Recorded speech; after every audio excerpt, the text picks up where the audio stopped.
19 फरवरी को अमीर बलाज के मर्डर के बाद अमीर बलाज केस में काफ़ी ज़्यादा पेशरफ्त हो चुकी है। अमीर बलाज के मर्डर में जो मुलविस जिसको गिरफ़्तार किया गया पुलिस ने इस बिना पर कि वो अमीर बलाज की रैकी करवाता रहा एहसन शाह, उसके लिए अब थोड़ी आसानियाँ पैदा हो चुकी हैं। अब जो है मुश्किल वक्त है उसके लिए ख़त्म हो चुका है। और दूसरा ये कि अमीर बलाज मरने से पहले जो इंटरव्यूज़ देते थे उसके अकॉर्डिंग मियाँ नवाज शरीफ एंड फैमिली अमीर बलाज के रिश्तेदार हैं, खूनी रिश्तेदार हैं, जो उसके अकॉर्डिंग जो वो इंटरव्यू देते थे। तो अमीर बलाज की मौत से 40 दिन बल्कि इससे भी ज़्यादा अरसा गुजर चुका है, 40वां भी हो चुका है। तो हमजा शहबाज शरीफ अब आए हैं ताज़ियत के लिए अमीर मौसम के पास। ये सारी बातें आज मैं आपको बताता हूँ। सबसे पहले बात करते हैं एहसन शाह के बारे में, जो अमीर बलाज के दोस्त हैं, 14 साल पुराने दोस्त थे और उन्होंने रैकी कराई पुलिस के मुताबिक, और जिसके बाद अमीर बलाज का मर्डर हुआ। एक पूरा प्री प्लान एक सेटअप तैयार किया गया था। तो एहसन शाह जो कि अब से कुछ मतलब आज से पहले OCU के पास है, ऑर्गेनाइज्ड क्राइम यूनिट के पास, जिसका पुराना नाम CIA है, तो उनके पास मौजूद थे। और जब कोई बंदा CIA के पास होता है या OCU के पास होता है तो उसका तो बुरा वक्त बड़ा बदतरीन चल रहा होता है। मतलब उसका जो वक्त होता है कोई अच्छा नहीं होता, क्योंकि उसमें तफ्तीश होती है और तफ्तीश के जो मराहिल होते हैं ना, वो बयान नहीं किए जा सकते और वो किसी को पता ही नहीं है। वो उसको पता है जो उस चार दीवारी के अंदर होता है, उसको पता होता है जिस पे बीत रही होती है। और ये कोई बता नहीं सकता बाहर आके कि कितना बुरा वक्त होता है। मतलब इतना बुरा वक्त होता है कि इंसान कहता है कि इससे अच्छा मैं ज़िंदा ही क्यों हूँ।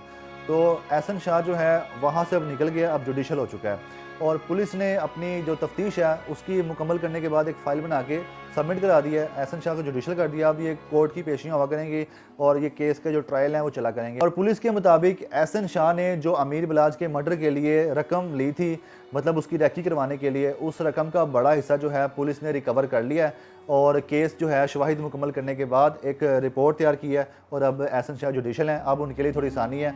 यकीनन उनके घर वाले दुआएं करेंगे, चाहे उन्होंने जैसा भी काम किया, लेकिन एहसन शाह के जो घर वाले हैं उनके घर वालों की ही दुआओं की बदौलत ही होगा कि उनका जो मामला अब जो है जुडिशल हो चुका है। दूसरी जानिब हमजा शहबाज शरीफ साहब आज अचानक क्यों गए, ये भी बड़ा अहम सवाल है। और आज से 3-4 दिन पहले से सोशल मीडिया पर बड़ी कंपेन चल रही है कि मरियम नवाज़ जो हैं वो फैसलाबाद में जो नौजवान के गले में डोर फिरी तो उसके घर गई हैं, मियाँ नवाज शरीफ भी साथ गए हैं। दूसरी बात ये कि हमजा शहबाज शरीफ साहब अचानक अमीर बलाज के घर गए हैं, अमीर मौसम को मिल के, उनके भाई को मिल के हैं, ताज़ियत की है, दुआ भी मांगी है। अचानक क्यों गए हैं? 40वां भी हो चुका है अब तक, तो काफ़ी लोग दुनिया भर से लोग जो हैं उनसे ताज़ियत कर चुके हैं, आ चुके हैं। लेकिन हमजा शहबाज शरीफ साहब जो हैं शरीफ फैमिली, जिनके बारे में अमीर बलाज कहते थे कि उनके रिश्तेदार हैं, अगर बिलाल यासिन के बारे में वो कहते थे मेरे कज़न है, तो बिलाल यासिन से मियाँ नवाज शरीफ साहब का जो रिश्ता है आप सब लोग जानते ही हैं। तो इस बिना पे शरीफ बरादरान जो हैं अमीर बलाज के रिश्तेदार हैं और मियाँ नवाज शरीफ साहब को भी खुद आना चाहिए था अमीर बलाज के घर, क्योंकि रिश्तेदारी थी। लेकिन ना मियाँ नवाज शरीफ साहब, ना मियाँ शहबाज शरीफ साहब, ना मरियम नवाज़ और ना हमजा शहबाज शरीफ उनके घर गए। मैं आपको बता दूं कि हमजा शहबाज शरीफ साहब से अमीर बलाज की मौत से पहले उनसे मुलाकातें भी हुई हैं, तस्वीरें भी उन्होंने सोशल मीडिया पे पोस्ट की थी। और कहा जाता है कि अता तारड़ जो हैं अमीर बलाज को वापस लेके आए थे BMLN में और हमजा शहबाज से मुलाकात भी करवाई थी। तो जिस तरह उनको वापस पार्टी में लाए इमरान खान से, जब वो अलहदा हुए तो फिर इनके साथ शामिल हुए, तो यकीनन बनता तो था कि उनसे उनके घर जाते और ताज़ियत करते। लेकिन अभी उनको टाइम मिला, उसकी वजह एक तो ये पता चली हमें कि प्रेशर बहुत आ गया था, सोशल मीडिया का बहुत प्रेशर था। और लाहौर में जगह जगह पोस्टर लग चुके हैं अमीर बलाज के हवाले से कि अमीर बलाज को इंसाफ दो, जिनमें बड़ी अहम मकामात की भी बात कर लीजिए तो वो भी शामिल हैं। मतलब शालमी में तो उनका कारोबार है, वहाँ पे एक जहाँ पे वो रहते हैं उनका डेरा है, वहाँ पर तो लगे हैं पोस्टर। लेकिन लाहौर की माल रोड जहाँ पर एंड होती है वहाँ पर भी पोस्टर लगे हैं। DIG ऑपरेशन ऑफिस के कुछ मीटर के फासले पर भी पोस्टर लगे हैं। उसके पास DC ऑफिस है, वहाँ पर भी पोस्टर लगे हैं। और उसके कुछ ही फासले पर ज़िला कचहरी भी मौजूद है। तो उस पॉइंट पर भी मैंने आज देखे हैं वही अमीर बलाज के पोस्टर लगे हुए हैं, जहाँ पर लिखा हुआ है कि अमीर बलाज को इंसाफ दो।